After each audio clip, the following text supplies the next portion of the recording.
Hola, bienvenidos a esta nueva emisión de Espejos, Espejismos y Realidades. Hoy vamos a hablar del linfoma anaplásico de células gigantes, un tema que ha causado gran interés en las personas porque es un tumor que se asocia a los implantes mamarios. Y para esto nos acompaña un verdadero experto, el doctor Andrés Osa.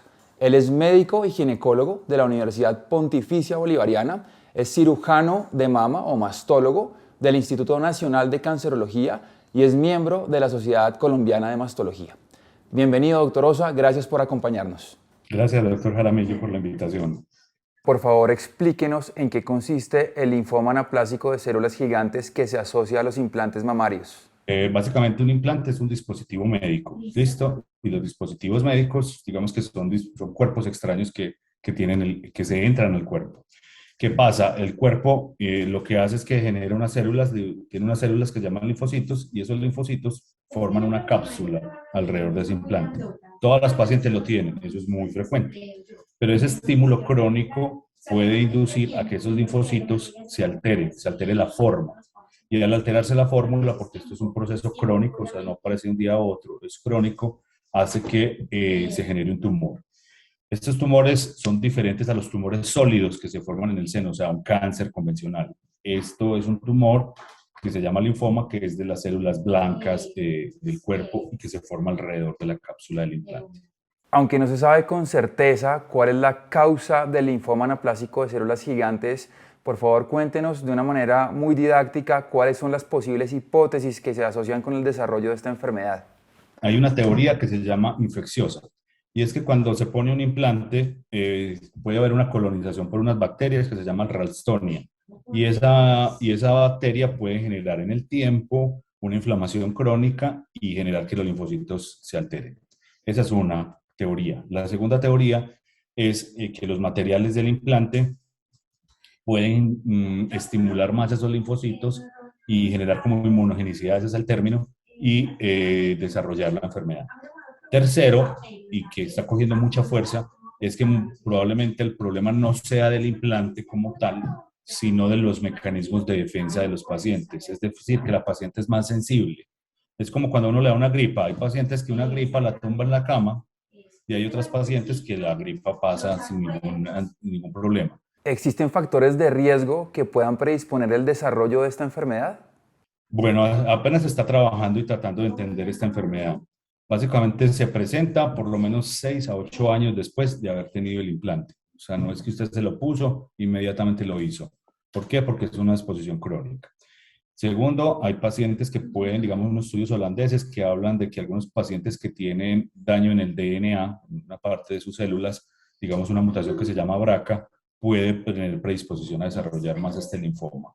Pero hasta ahora, digamos que los estudios son muy preliminares y no tenemos todas las causas claras. Esto puede ocurrir con cualquier marca.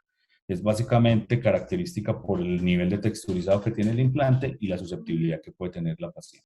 Para concluir esta parte, lo que usted quiere decir es que entre mayor superficie tenga el implante, es decir, entre más texturizado tenga, hay mayor posibilidad de desarrollar el linfoma. Sí, claro, porque ese texturizado que tiene el implante genera más inflamación crónica y esa inflamación nos lleva a nosotros a que haya mayor estímulo de los linfocitos y posibilidad de desarrollar la enfermedad.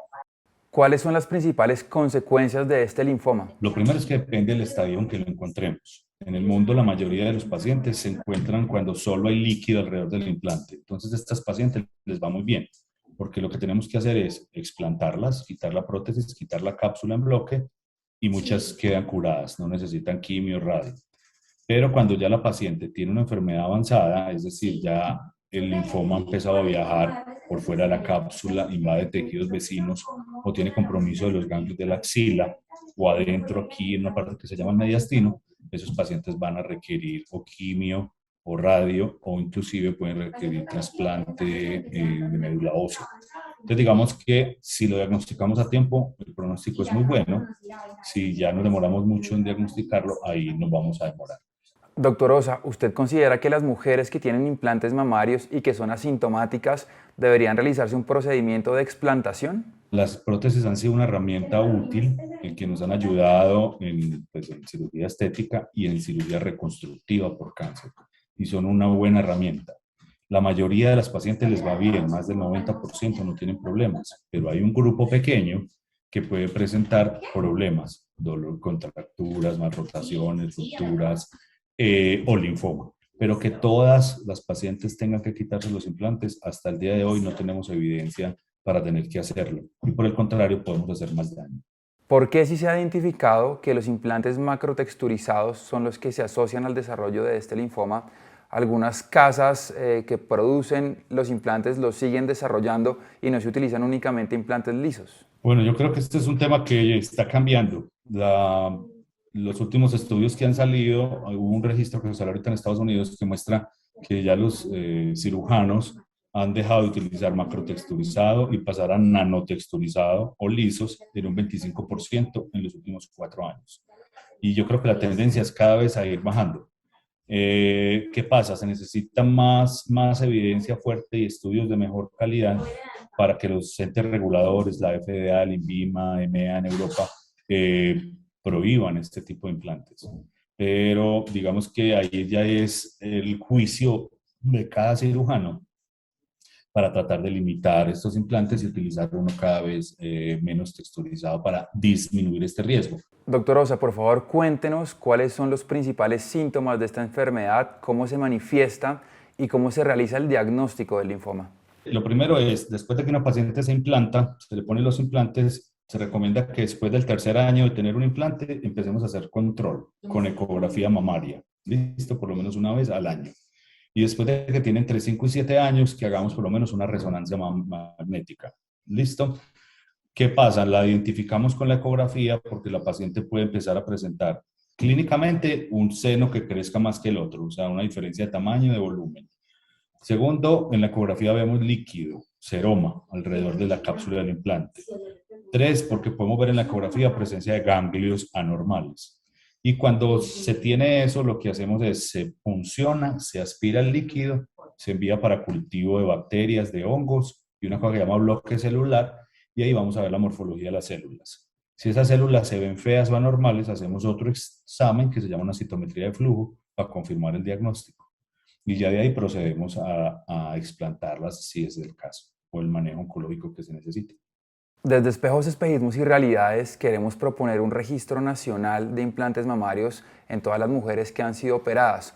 ¿Usted cree que este registro podría ayudar a hacer un mayor seguimiento y estudio de esta enfermedad? Sería maravilloso. Necesitamos movilizar a la población civil, a las sociedades científicas y al INVIMA y al Ministerio de Salud, que serían los que tenemos que poner en línea para que se genere un verdadero registro y poder hacer trazabilidad de nuestros pacientes. Otros países lo hacen muy bien Australia, lo hace muy bien Estados Unidos y lo hace muy bien Holanda, que tienen unos registros muy claros.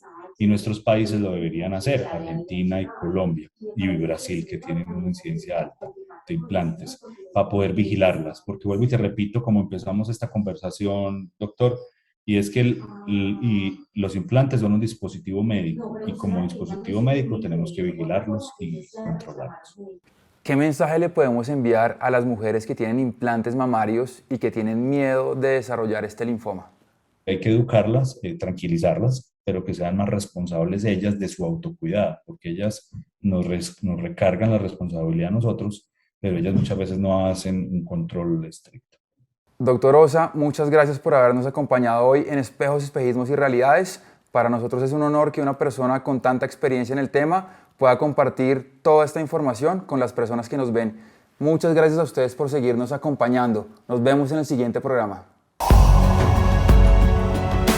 O sea, porque la gente dice, ay, pero es que usted adelgazó por la televisión, por entrar en un mercado. No, porque yo ya estaba dentro de la televisión cuando entré. Yo ya entré en la red siendo gordito, eso ya dependía, era de mí.